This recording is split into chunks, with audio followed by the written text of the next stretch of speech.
पाकिस्तान के द्वारा रिहाड़ी इलाके या फिर जम्मू के अलग अलग इलाके में जहां पर कई घरों को जो है वो नुकसान पहुंचाया गया, यानी कि मोटार शेल वहां पर जो है वो दागी गई, जिससे कई घरों को जो है वो नुकसान पहुंचा। और इस समय हमारे साथ फॉरेन मिनिस्टर और साथ ही साथ national additional general secretary national conference के हमारे साथ मौजूद है अजय सदोटा, जिन्होंने अलग अलग जगहों पर जो है वो विजिट किया है, उन जगहों पर जहां पर पाकिस्तान के द्वारा जो है वो मोटार शेल दागी गई और घरों को जो है वो बेहद नुकसान पहुंचा। बातचीत करने के लिए हमारे साथ मौजूद है सर। आपने अलग अलग जम्मू के अलग अलग जगहों पर जो है वो विजिट किया, क्या कुछ कहना चाहेंगे?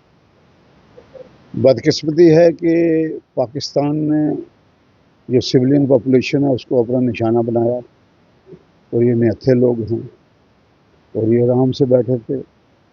इस एक्शन की जितनी भी निंदा की जाए कम है। और पाकिस्तान ने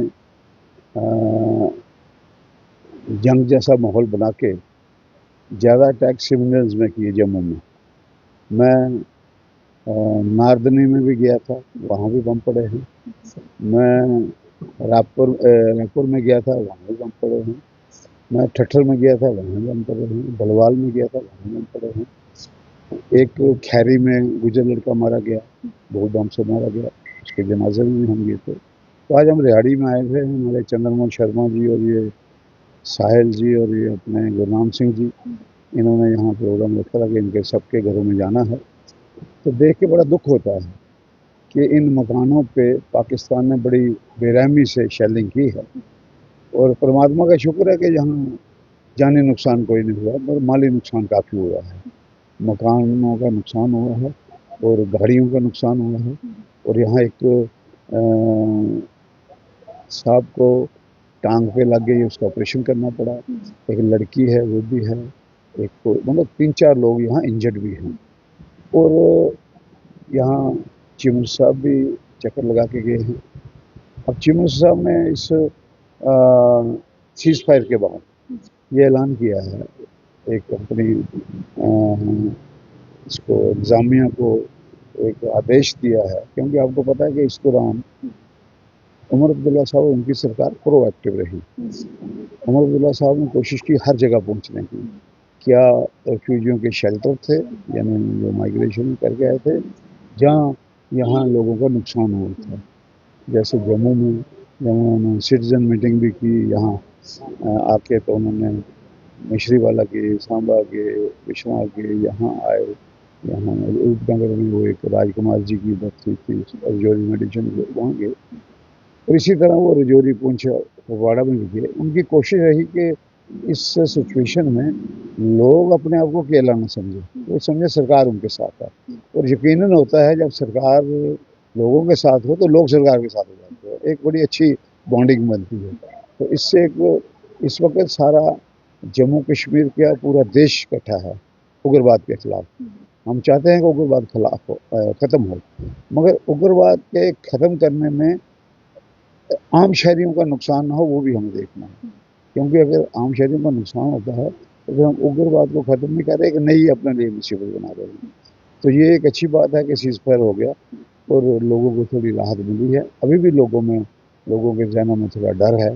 लोग समझते हैं कि ये जो हुआ है ये दोबारा ना हो जाए। आप देखेंगे 6 बजे के बाद बाजार बंद हो जाते हैं आज भी। तो इसलिए हमें आज यहाँ देखने का मकसद ये था कि उमर साहब ने अपने इंतजामिया को ये भी कहा है कि आप जाके उसका असेस करो कि माली नुकसान कितना है, तो जो लोग इंजर्ड हैं उनको हम मुआवजा देंगे, उनको हम मदद करेंगे इलाज के लिए।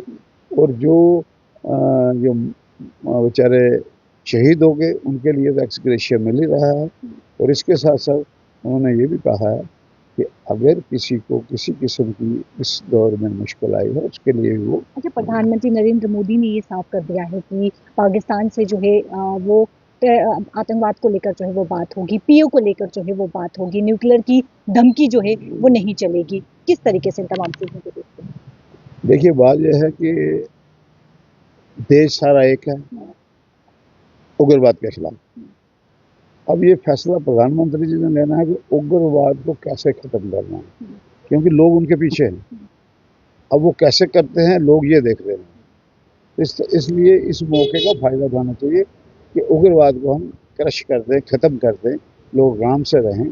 क्योंकि बदकिस्मती हमारी जम्मू कश्मीर के लोगों की, अगर उग्रवाद में किसी को नुकसान होगा जम्मू कश्मीर के लोगों को, अगर जंग से नुकसान होता है जम्मू कश्मीर के लोगों को, क्योंकि वो कहते हैं अंग्रेजी में एक मुहावरा है कि only wearer knows where shoe pinches. हमें पता है कितनी तकलीफ होती है, शेल्लिंग से लोगों की कितनी परेशानी होती है, हमें पता है कि उग्रवाद आता है तो ये सिर्फ टूरिस्ट की बात नहीं, हम लोगों को भी बीच में लपेट में ले लेता है। हालांकि टूरिस्ट वहाँ मारेंगे, हमारे लिए बड़ी शर्म की बात है कि जिस देश के लिए महात्मा गांधी कहते थे मुझे रोशनी किरण नजर आती है, जिस रियासत के लिए वहाँ इस किस्म का हादसा हो जाए बड़ी बदकिस्मती है। मगर उसके बाद सारा देश जैसे इकट्ठा हो गया, मेरा ख्याल है शायद कभी हो गया, और उस देश ने कहा हम उग्रवाद के खिलाफ है, हम भी खिलाफ है, नेशनल कांग्रेस के खिलाफ है, हमारे उग्रवाद सरकार भी उग्रवाद के खिलाफ है। हम चाहते हैं कि उग्रवाद को सख्ती से निपटा जाए ताकि यहाँ लोग अमन से रहें, शांति से रहें, और वो लोग समझें कि हमारी जान में फूल जाए। बहुत बहुत शुक्रिया बातचीत करने के लिए। देखिए, फॉरेनर मिनिस्टर और साथ ही साथ additional general secretary national conference के अजय सदोता, जो कि जम्मू के रिहाड़ी और अलग अलग जगहों पर पहुंचे, उन जगहों पर जहां पे पाकिस्तान के द्वारा जो है वो शेलिंग दागी गई, घरों को जो है वो भारी नुकसान पहुंचा, न केवल घरों को बल्कि कई लोगों को जो है वो चोट भी पहुंची, और इस समय पूरी तरीके से जो है वो उन्होंने जायजा भी लिया। कैमरा पर्सन संजय के साथ शिल्पा शर्मा, जम्मू।